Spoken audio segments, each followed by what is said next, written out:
Então, muito bom dia a todas e a todos. Um grande gosto aqui estar de novo. Recordo o ano passado, em que também tivemos uma iniciativa parecida com esta. Aliás, um dia de chuva, lembro perfeitamente de chuva torrencial.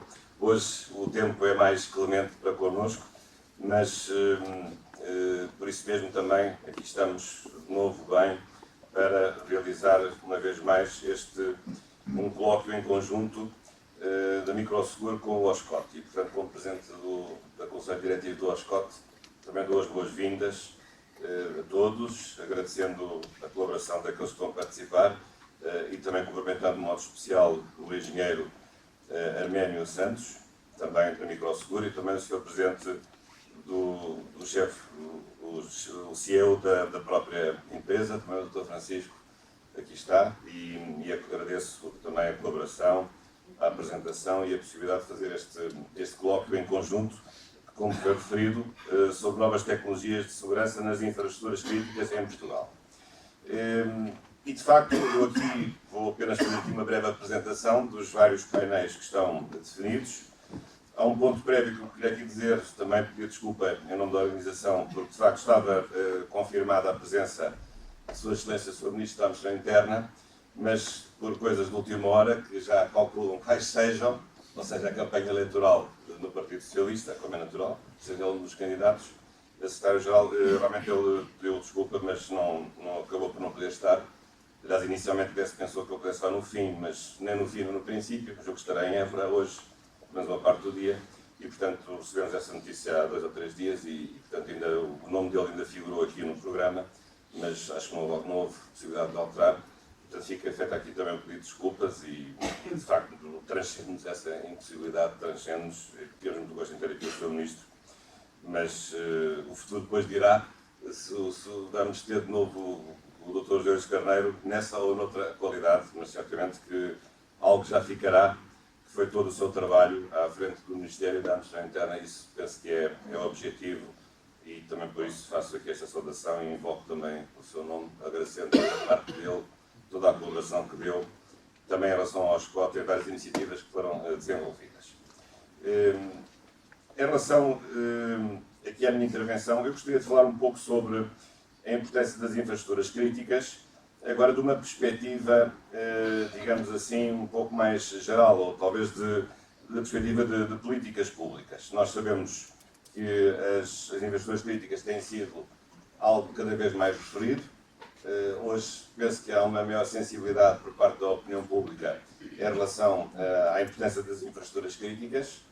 Aliás, até falamos cada vez mais de mais infraestruturas críticas, em diversas perspectivas, não apenas numa perspectiva mais clássica, mas novas perspectivas, e sabemos que essa realidade é uma realidade muito importante para a segurança nacional. E ao contrário do que muitas pessoas pensam, não é uma realidade que se possa compartimentar ou só para a defesa nacional, ou só para a segurança interna, ou só para efeitos de proteção civil. Digamos que a ideia, o conceito de infraestruturas críticas é um conceito que é transversal a várias realidades da segurança, naquilo que podemos chamar em conjunto a segurança nacional.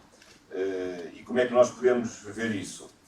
Desde logo num plano de segurança nacional e segurança internacional. Infraestruturas críticas podem ser nacionais ou podem ser também europeias. Aliás, a legislação que nós temos, não vou agora hoje, desta vez, isso viu há um ano, entrar em pormenores de legislação, mas a legislação refere de facto a existência de infraestruturas críticas de impacto apenas nacional, mas também de impacto europeu. Eu até diria que talvez haja algumas de impacto mundial, devido à importância que essas infraestruturas críticas de facto oferecem para a manutenção das funções da vida em sociedade.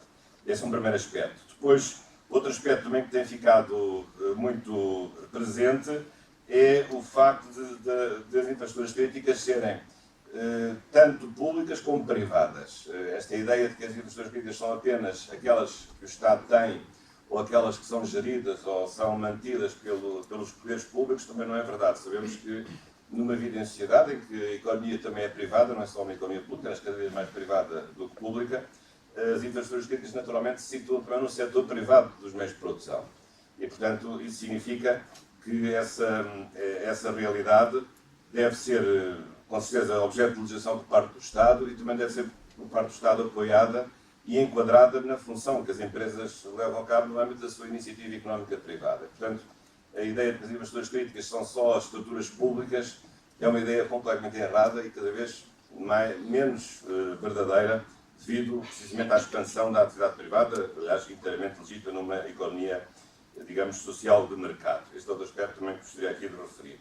Depois também, e ao contrário do que a legislação diz, as infraestruturas críticas acabam hoje por existir em todos os setores de atividade. Eu recordo o tal anexo ao diploma que se refere às infraestruturas críticas, um anexo que é questionável, porque é um anexo que apenas refere a alguns setores de atividade, estou a referir-me ao Decreto-Lei 20 de 2022, e esse tal famoso anexo, a certa altura, diz que delimita as infraestruturas críticas num conjunto de atividades que estão aqui referidas: energia, transportes, comunicações, saúde, indústria, órgãos de soberania, defesa, segurança, enfim, várias realidades. Mas a verdade é que em praticamente todos os setores de atividade, até talvez a cultura, por exemplo, que não está aqui, pode haver infraestruturas críticas.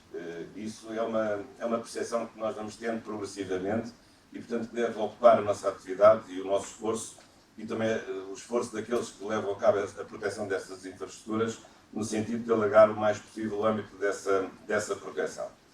Depois, há também outro aspecto muito importante, aliás, que está muito presente neste colóquio, que é, de facto, a importância das infraestruturas críticas, não só físicas, mas também, digamos, do mundo do ciberespaço, virtuais ou digitais, se quiserem.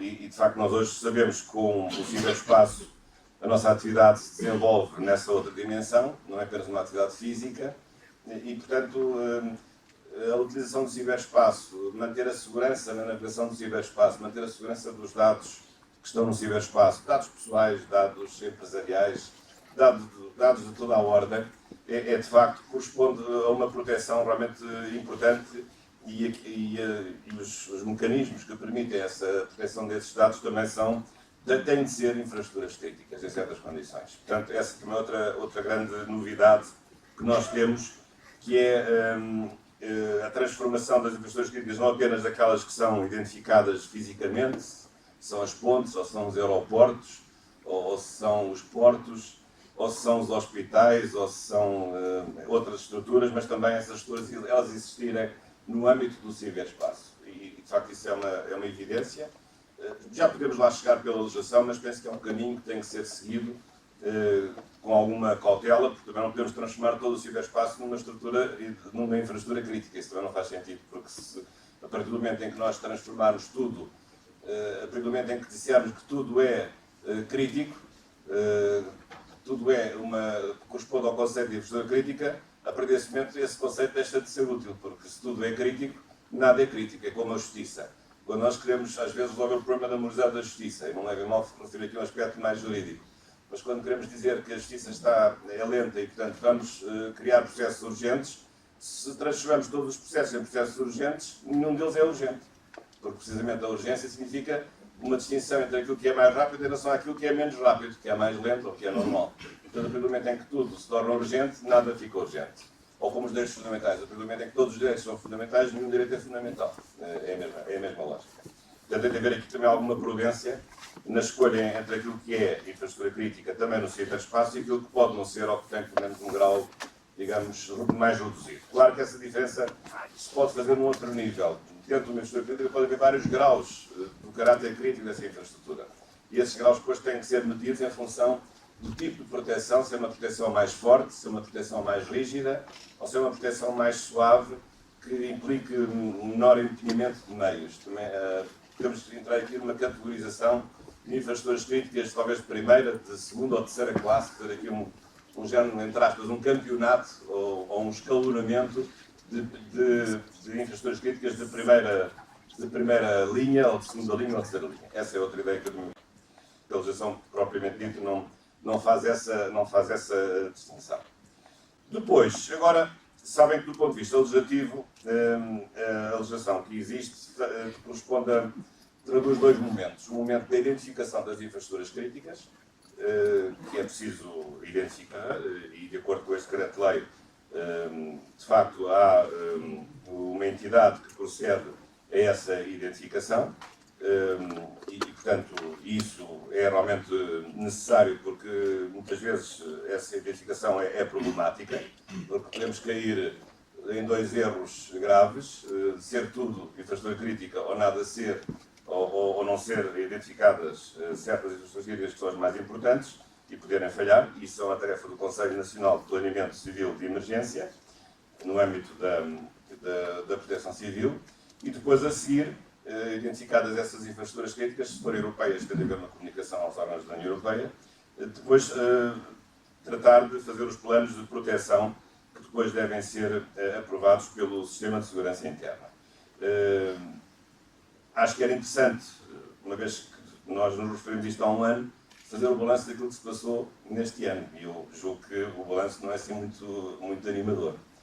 Porque, para já, há muitas infraestruturas críticas que ainda não foram identificadas.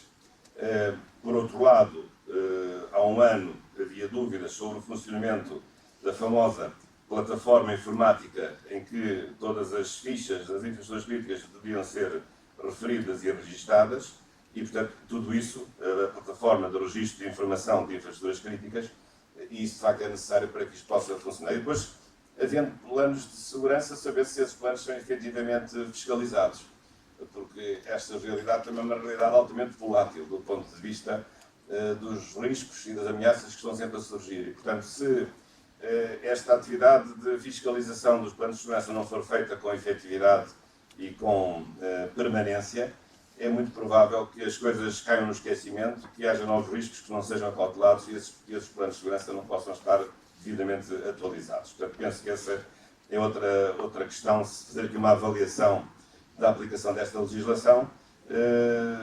Portanto, por um lado, para saber se a legislação está a ser cumprida, com certeza. O outro aspecto é um aspecto mais de natureza económica, saber verdadeiramente os custos que estas infraestruturas críticas implicam, sobretudo para as entidades privadas. Claro, também há custos para as entidades que são públicas. Os custos, na verdade, são os custos ligados à criação desses planos de segurança e à colocação dos sistemas de proteção dessas infraestruturas críticas, mas muitas vezes estes custos podem ser custos muito elevados e podem também fazer encarecer certas atividades económicas em que essas infraestruturas críticas possam surgir. E, portanto, também esse é outro aspecto que é importante referir. Aliás, isto do ponto de vista jurídico é interessante porque nós, em direito, muitas vezes também, ao contrário do que muitas vezes pensam, nós também percebemos alguma coisinha de economia. E até há um ramo do direito muito interessante que é chamada análise económica do direito. Isto é, o facto de fazerem leis que imponham direitos e confiram deveres, essas leis têm um custo económico. Aliás, já começar pelos direitos sociais. Quando nós consideramos nas Constituições o direito à saúde, ou o direito à segurança social, ou o direito à escola pública, isso tem custos. Os direitos não caem do céu, têm que ser pagos pelos correspondentes serviços públicos ou serviços privados, que às vezes produzem os mesmos bens públicos, até com mais eficiência e com mais qualidade e com menos despesa, não é? Sabemos disso, sobretudo no campo da saúde, em que neste momento cerca de metade da saúde de Portugal já é fornecida por entidades privadas. Portanto, há uma análise económica do direito, que é muito importante. Estou a referir agora aos direitos fundamentais, mas também nos podemos referir a outras coisas. E aqui o papel das leis não pode ser um papel de fazer encarecer desnecessariamente uma atividade económica através de uma regulamentação que surja como, digamos, inútil ou burocrática ou excessiva, que faz precisamente encarecer a atividade económica de uma forma desnecessária, sem qualquer utilidade económica. Esse é um problema. Claro que há outro problema associado a este, que é o problema da burocracia gerar, digamos, um maior risco de corrupção. Sabemos que isso é outra dimensão, digamos, de procedimentos burocráticos exagerados ou inadequados, mas, de facto, penso que este é um exemplo claro, um de muitos exemplos que nós podemos dar para olhar para a legislação e ver que essa legislação também tem uma dimensão económica que muitas vezes não é racional. Nós sabemos que a decisão económica é uma decisão, por definição, uma decisão racional. Digamos, a decisão económica é uma decisão em que digamos, o decisor vai maximizar as suas utilidades e vai minimizar, obviamente, digamos, os custos que tem com essa mesma decisão. Ora, muitas vezes a legislação não tem em conta a dimensão económica que está subjacente àquele fenómeno que está a regular. E penso que isso também existe, não é o único, mas também existe obviamente, em matéria de infraestruturas críticas.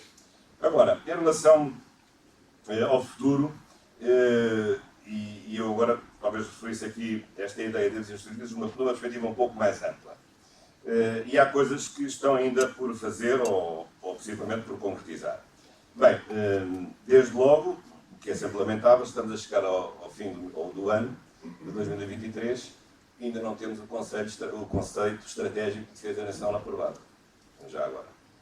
Nós sabemos que a Lei de Defesa Nacional diz que de 10 em 10 anos deve haver a renovação do conceito estratégico de defesa nacional. É verdade que esse conceito está redigido, há um documento que foi feito por um grupo liderado pelo professor Nuno Severino Teixeira, mas isso que eu saiba foi em julho.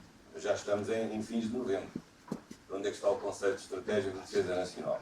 Ainda não vi aprovado, porque será aprovado por resolução do Conselho de Ministros, e tenho as melhores dúvidas, como governo de gestão, eu tenho a possibilidade de o fazer.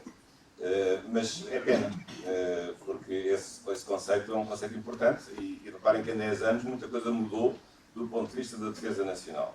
E nessa matéria também estão lá, certamente, as infraestruturas críticas e a identificação das vulnerabilidades de Portugal em vários domínios, que nós sabemos mais ou menos quais são. Depois também se falava na criação de um conceito estratégico de segurança interna. Também seria uma coisa interessante. Isso ainda será mais difícil.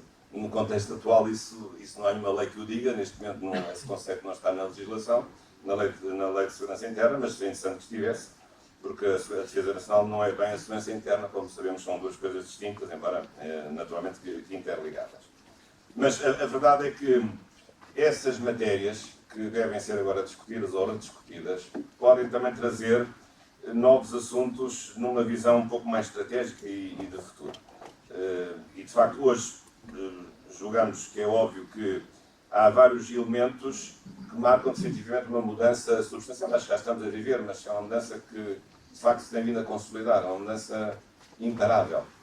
Há uns anos nós pensávamos que a globalização era uma coisa da moda, não é? Era uma coisa que depois se resolveria, que depois regressaríamos a um processo reverso de não globalização. Aliás, ainda houve alguns movimentos de anti-globalização, ainda me recordo disso, fora de Porto Alegre, por exemplo.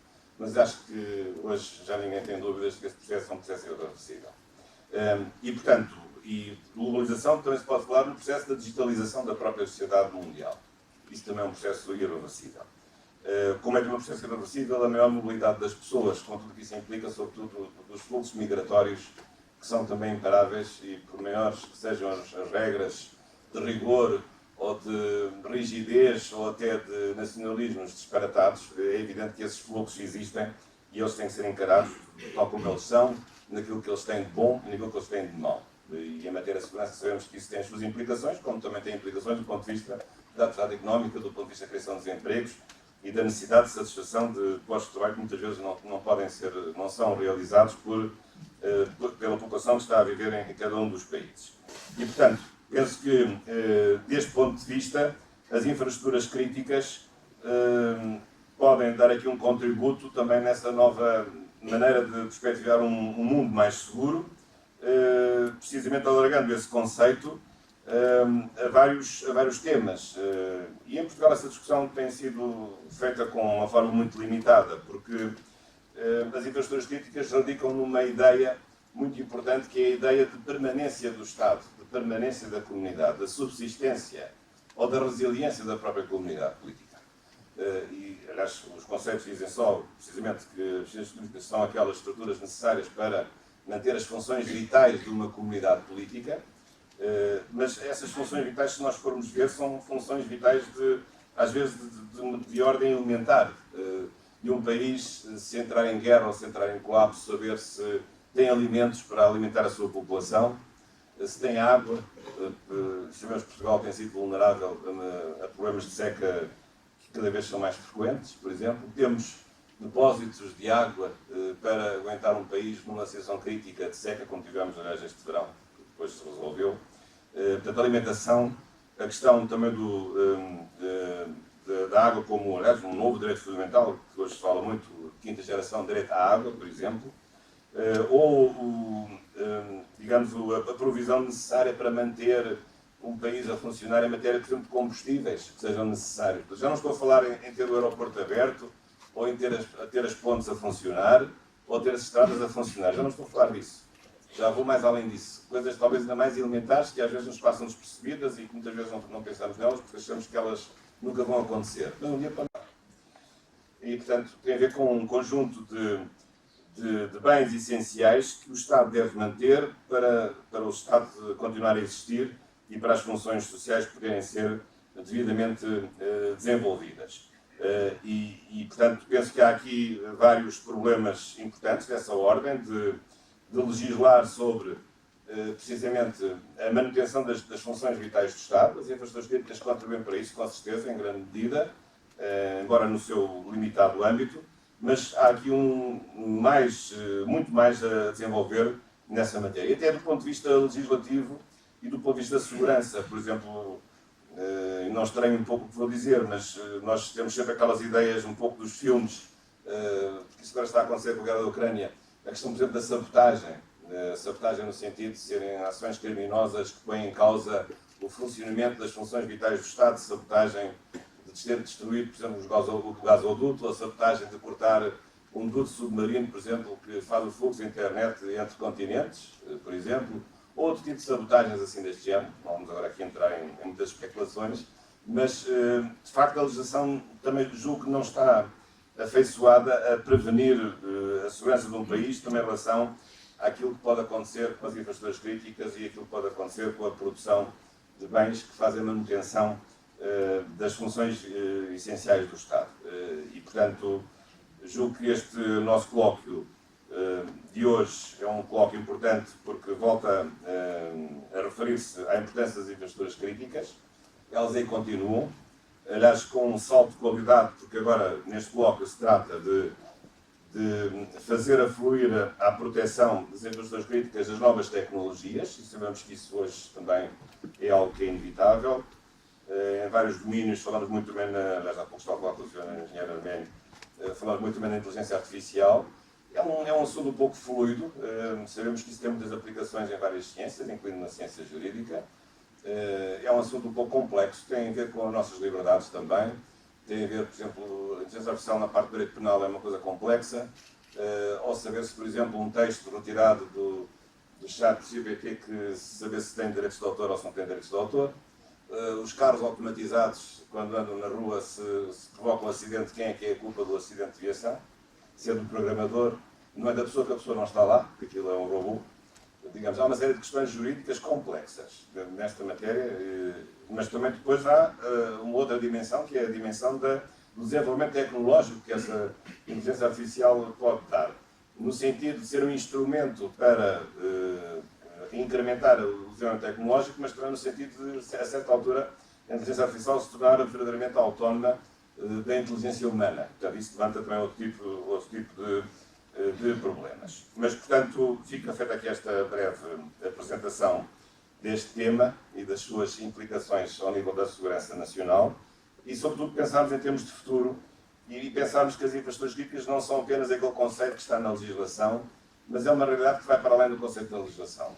No fundo, é uma realidade que nós devemos preservar, que nós devemos identificar, porque pelas infraestruturas críticas, mas a expressão infraestruturas em si até não é hoje muito correta, mas passa a própria sobrevivência do Estado. E quando se fala em sobrevivência do Estado, fala-se da nossa própria sobrevivência individual. Porque o Estado somos nós. Porque o Estado ainda é, talvez, a instituição que mais nos protege é o Estado. Não são as autarquias, não são as autónomas, não é a União Europeia, não é as Nações Unidas, como se vê.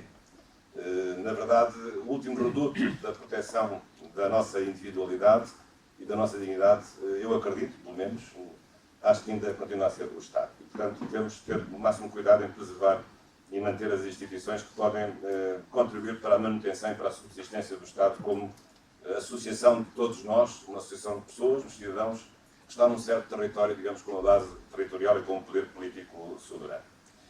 Para terminar, também queria aqui fazer uma breve referência, mas queria ter feito no princípio, mas também agradecer à Microseguro algo que o Oscott fez e julgo que fez com interesse, embora os juízes em causa própria sejam sempre maus, que foi um famoso podcast que foi organizado com o apoio do Microseguro entre o Oscott e o Diário de Notícias. Esse podcast teve 16 episódios, terminaram em julho, eram semanais.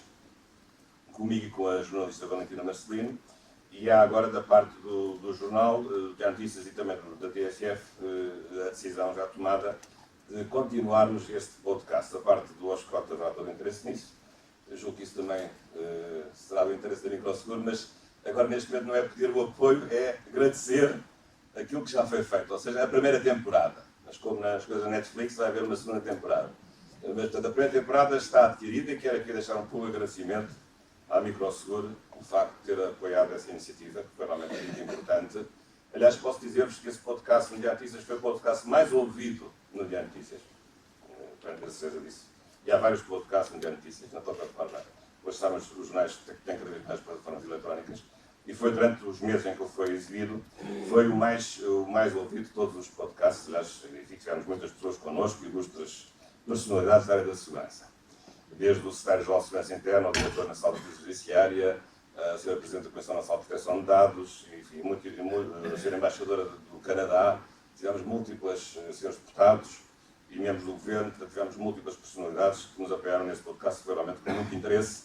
Pretendemos fazer agora talvez quinzenalmente, não semanalmente, com alguns temas novos. Este tema de hoje é um dos temas que tem que ser abordado de novo, e até várias vezes. Mas haverá temas novos, mas também há temas clássicos que devem ser abordados. Mas, portanto, também fica feita aqui esta referência, este agradecimento à Microseguro, também pelo apoio que deu neste podcast. Claro, na esperança de que também possa esse apoio renovar-se para o futuro, digamos agora num novo formato de ser quinzenal. Já agora, também só para terminar, também ali fora, além de terem vários expositores com as várias tecnologias que a Microseguro oferece, também desta vez, e agradeço também à Microseguro essa possibilidade, a Livraria Almedina, que é a principal editora de livros jurídicos, também tem ali uma banca, uma montra com alguns livros jurídicos, alguns da minha autoria, e portanto também ficam convidados a poder comprar um desses livros, porque julgo que se faz um preço especial. Eu próprio tenho aqui um livro que trouxe, em que trata estes assuntos de proteção civil e segurança comunitária. Um dos assuntos é a questão da segurança civil e espaço, mas também fica feito aqui este anúncio, digamos, este auto-anúncio, esta autopublicidade em relação aos livros que eles estão à venda, desde o Direito da Segurança, este livro, e aliás o mais recente, que é uma legislação de Direito da Segurança que eu publiquei há cerca de um mês, que tem no fundo as leis principais da Segurança Nacional, ou seja, a lei da Constituição tem a Lei de Defesa Nacional, tem a Lei de Segurança Interna, tem a Lei de Base de Proteção Civil e tem as duas leis do Sistema de Informações, a Lei Quadro e a Lei Orgânica do Sistema de Informações da República Portuguesa. Portanto, muito obrigado pela vossa atenção e muito agradados nós estamos no Oscote por esta parceria com a Microseguro, que se vai manter. Também cumprimento todos os colegas do Oscote, os colegas dirigentes. Estou a ver aqui o Dr. Vasco Franco, o António também está aqui connosco, o Lídio Lopes, também agradecendo a vossa presença e também a vossa colaboração na organização deste colóquio. E da minha parte é tudo. E, portanto, agora podemos passar ao primeiro dos painéis. Também vejo aqui vários associados do Oscote, já agora sintam-se todos cumprimentados. Como se diz em Moçambique, todo o protocolo observado e assim a pessoa não se esquece de ninguém. Muito obrigado pela vossa atenção.